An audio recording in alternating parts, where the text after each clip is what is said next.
When I tell non-musicians that I practice for 2 or 3 hours every single day, they are often surprised, and they also say that that sounds so boring. How could I possibly do that? I respond and say that it's not boring and I actually enjoy it. But to be honest, sometimes I just don't want to practice, and I am sure that you have felt this way as well.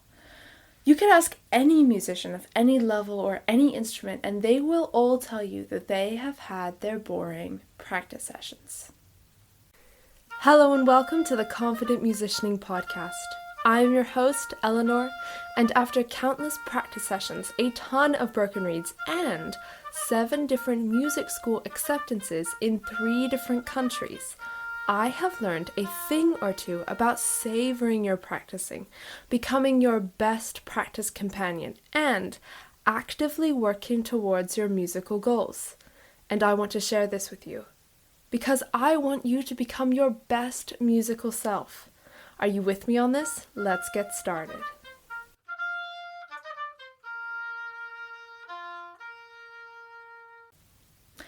Now, don't get me wrong, we all love our instruments, and our practice sessions are mostly really exciting and really interesting. And if they're not, we work towards getting them exciting and interesting. But for those practice sessions which never seem to end and seem so stale, I have 3 innovative ways to shake up that practice session and make it fresh and exciting again. So, if you're someone who practices an instrument, you're in the right place. Let's get into it. Number 1, we got changing that atmosphere. Now, this might seem really simple, but I'm going to tell you, it is so effective. If you are practicing in the same spot every single time and it is starting to feel boring and stagnant, shake it up a bit. Maybe it's a different spot in your room, or maybe it's a completely different room. I remember one time I was so distracted in my practice session. I kept staring out in space and not getting anything done. That's something that I find myself doing a lot. I just stare out in space with my thoughts, and then I look back at my music and 5 minutes has passed and I do not remember what I was thinking about. That is not helpful. And that was what was happening in this practice session. And so I was like, I gotta do something. So I tried something new. I ditched the chair, raised that stand, and practiced on my feet. Now, you are probably saying, Eleanor, that is such a small difference. I know it's such a small difference, and I was so surprised at what a big difference in terms of my focus, how big that difference was. My practice all of a sudden felt new and fresh, and I felt a rush of excitement. To be honest, I'm not sure why, but changing that environment completely scaled and got my practice session at a better place than it was before. I totally recommend this step. Number 2, we got listening to recordings of professionals on your instrument. Now, you might be saying to me, Eleanor, I don't want to do that. I already practice. Why do I need to listen to recordings? Well, let me tell you. You have to listen to recordings because it really, really, really helps your practicing.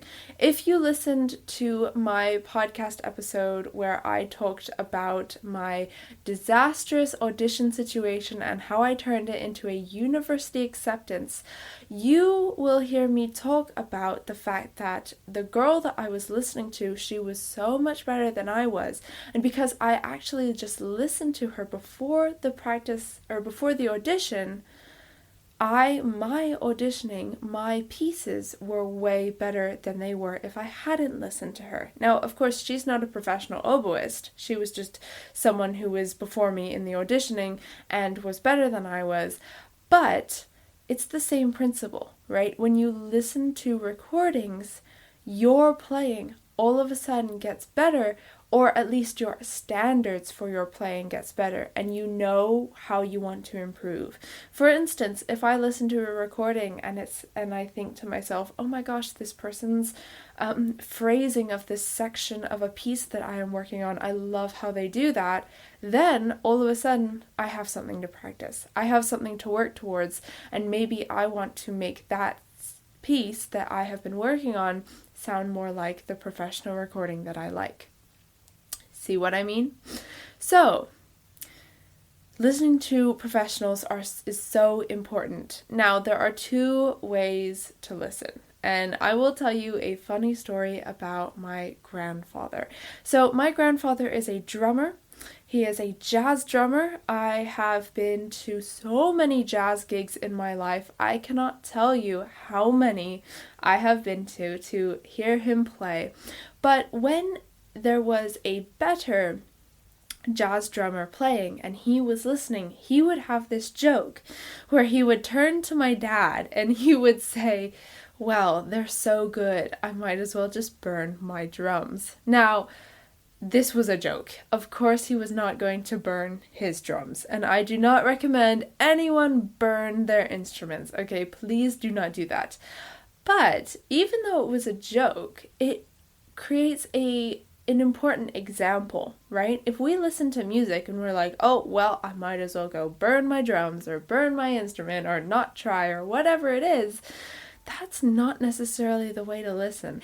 Even though he was joking, it is a really good example of what not to say and what not to think about when you are listening to a professional recording. What you could do instead is be inspired. Instead of saying, I don't want to play anymore, or, oh my gosh, they're so much better than I am, why am I even doing this, or whatever you're saying to yourself, how about you say, oh my gosh, I love this recording, I love how the professionals do this, or I love how this specific professional oboist, or whatever instrument it is, I love how they play this, I want to try it like that. Or I find it interesting, their take on this melody or this, articulation or whatever passage it is, I want to try that. Being inspired, that is the key, okay? It is so important. Even if you don't notice at first, listening to people who are better than you at your instrument makes you more aware of your playing and pushes that sound and technique to be better. And it makes your practice session more interesting. It makes it more interesting because you have something to work towards. You have a recording in your ear that you want to sound like, and it makes it more fun because you have a challenge, okay? You have heard someone play professionally and you're like, oh my gosh, I want to try that. And that makes the practice session more exciting. Okay? It's crazy, I know, just listening to recordings, that can help so much. So listen to those recordings and be inspired by them. Number 3, we got being objective. Now, let me tell you what I mean by that, because that's very vague. What I mean by that is planning out your practice. This is a big one, and this is what I do before every session. I plan out what I want to do, and I highly recommend it, okay? Write down what your goals are. Write down what you want to practice, okay? This is so important. If you listen to my podcast episode about being overwhelmed in your practice session, you heard me talk about planning your practice with little goals, right? Small goals, planning your practice. This is a similar idea, okay? In fact, it's basically the same idea. Planning out that practice, however long you want to work on something, what specifically you want to work in it, whatever it is, this helps your practicing because it no longer feels like, or it is no longer a just hour or hour and a half or however long it is session of I don't know what to do. It is no longer that, because when that happens and you just sit down with your instrument and music and you haven't actually planned out what you want to do and you haven't actually planned out how long you want to do it for, all of a sudden you just have a ton of things to do in this practice session, but you're not really sure what it is. And then you just start playing, and then it doesn't actually get better. And then it just doesn't work, right? Being objective, planning out that practice. I swear, it takes like 5 minutes, not even that, 2 minutes before your practice session, and it completely changes your practice session, okay? Just plan out what you want to do. Now, planning out is the first part of it. At the end, you gotta reflect, okay, to make the next practice session better. These are just little reflection questions to think back about your practice so that the next time you go and the next time you practice, you can look back and be like, okay, I want to do this differently. Or, oh, I really enjoyed doing this like this. I'm going to do it like this. Or whatever it is. Now, you might be thinking, Eleanor, what do you mean? Like, what reflection questions? Well, if you do not want to do the work of sitting down and trying to find reflection questions that would be good for practicing and then, doing them a few times and maybe being like, oh, I don't really like them, whatever it is, if you do not want to do that work, you are in luck because guess what? I have already done the work. Okay. In the show notes, there is a freebie specifically for you, which is just the reflection questions. Okay. These are the reflection questions that I used when I was this time last year applying for 12 schools in 3 different countries. I had to have effective practicing for that. So these are the reflection questions that I used, and I have created a freebie. Get that? It is free just for you. I have created it with those questions, okay?